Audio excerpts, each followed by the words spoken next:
Hey, what's going on YouTube? How's it going? Monkey back in the house again, and we're going to be going over something that's very important for the progress of Ghost of Tsushima. Okay, so let me explain something. I have worked for a while here. I've done a lot for the first two chapters. Chapter 3 is up in this northern section, right? I've also done the DLC island. And now I'm working on a Mythical Tales, the Six Blades of Kojiro. Right now I'm on the last duel here, so this will be the perfect showcase for me to show you what this build is capable of. And why is my laptop not on?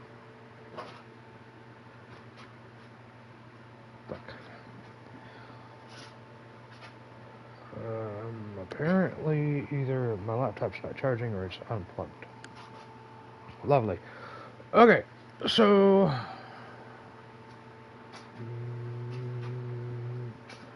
if he don't shut the hell up.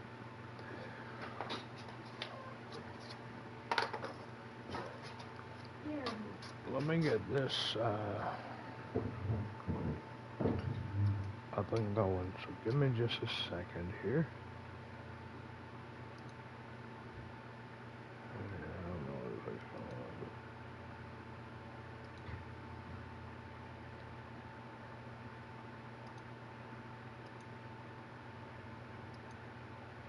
Fuck it.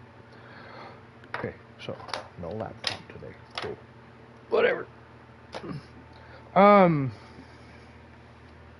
It's gonna be a short video anyways, and I am gonna use this duel just to show you that it is very powerful against bosses.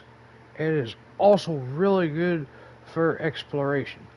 So let's get into the gear, shall we? So outfits. The Surugami armor is what I am using. You do not have to use this.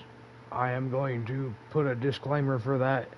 You do not have to use this armor if you do not want to. It is recommended because of its passives. Its passives are based off of gaining resolve on perfect dodges and counters. And this is where combat shines in Ghost of Tsushima. Perfect dodges and counters. So, I'm going to be using this all because of all resolve gains is increased by a massive amount. That's just on the armor. No, here.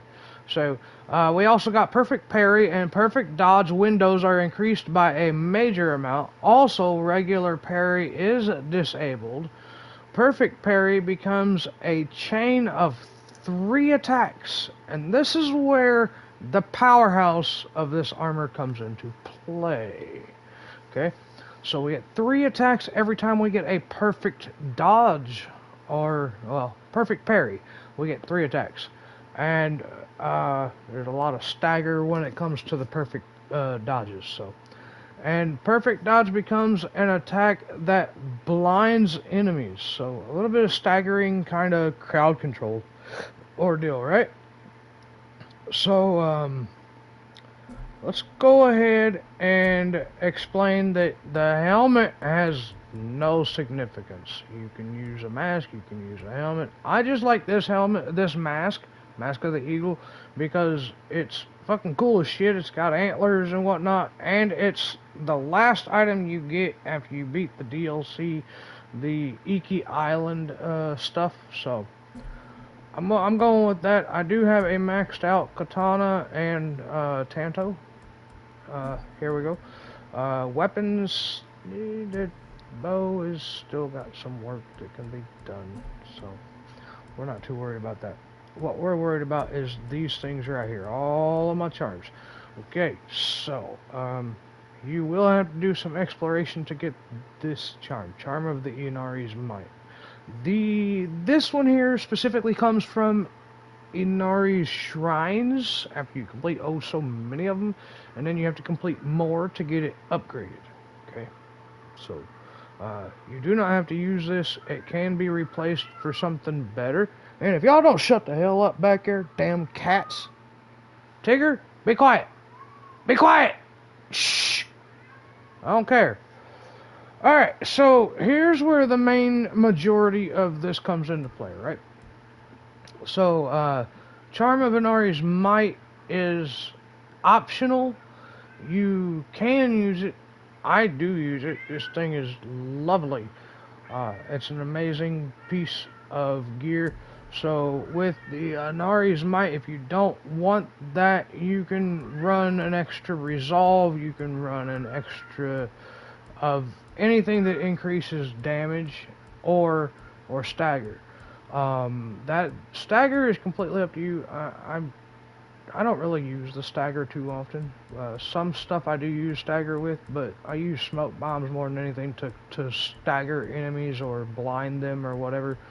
But there's a lot of different options you can go with here. Reduces all damage by a minor amount and a moderate amount. You can run a Charm of Resistance 1 and a 2, or a 2 and a 2 to add some extra defenses. I'm only running 1. I'm running 1, reduces all damage by a moderate amount. Okay. As far as my resolve gains are right here. I'm getting 40% resolve gains just from charms alone. I've got a resolve 1 and a resolve 2. I'm waiting for a second resolve 2, which I have not seen to have gotten yet, so it's whatever. But I'm getting 40% from that, and then a major bonus, which I do think it actually 60 to 75% resolve gains, which gives me 1 to 3 resolve gains on major encounters, and minor encounters I fill up so fast it's retarded. Then I get an extra Charm of Ferocity to add some extra melee damage, and a Charm of Mizu no Kami, which is parries, and perfect dodges are easier to perform, making this build just a nuisance for any enemy that would be in play. Now, let me go ahead and show you how this works, and then I'm done with this, and you can try it out for yourself if you want. Hope you guys enjoy. I'm going off mic for a few minutes.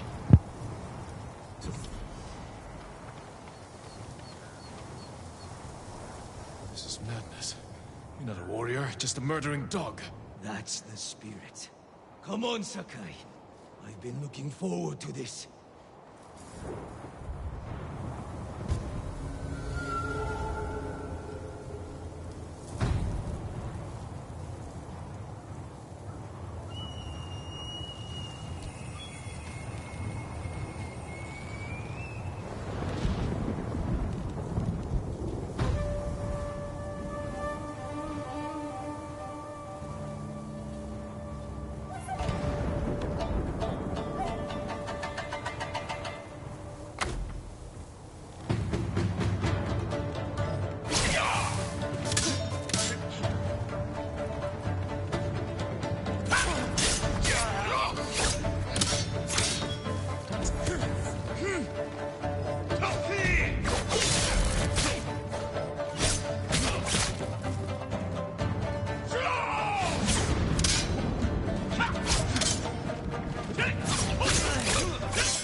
Okay, well, that wasn't the way it was supposed to go. I thought I had more resolve than that.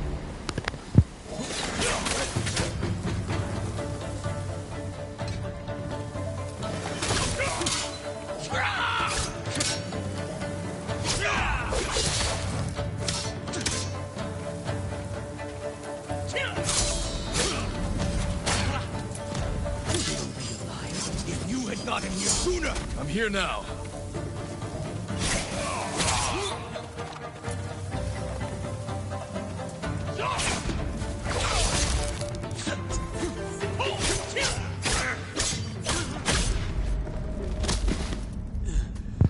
Sorry, I'm being distracted here. Hold on.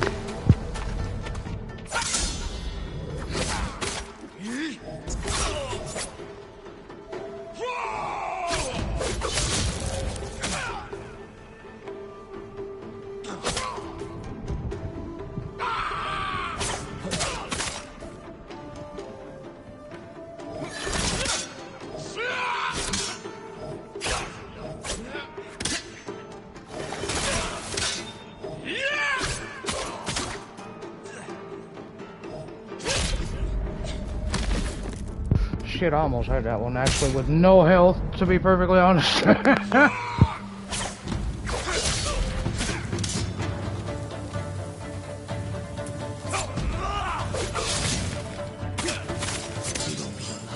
If you had gotten here sooner! I'm here now.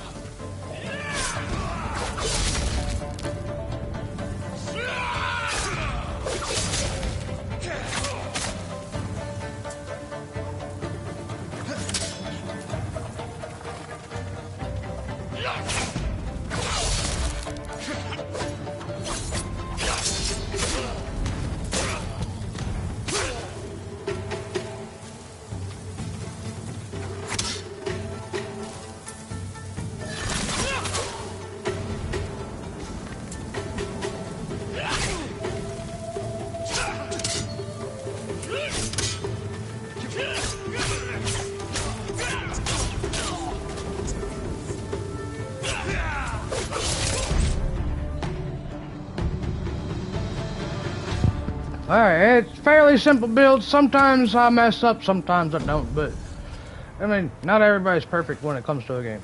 You'll never Anyways, kill again. So I need to that face the man right who sent there this woman. is not one of the harder fights, but I mean, it does show that the build is viable, the build is stable, the build can get things done. Just don't get surrounded. If you get surrounded, that's where smoke bombs come into play, and hey, if you can counter and deal and manage with a bunch of bandits or Mongols or whatever, more power to you. I do it all the time. It is a nuisance. But I hope you guys enjoyed. Until next time, guys, don't forget to have fun. See you guys later. Bye.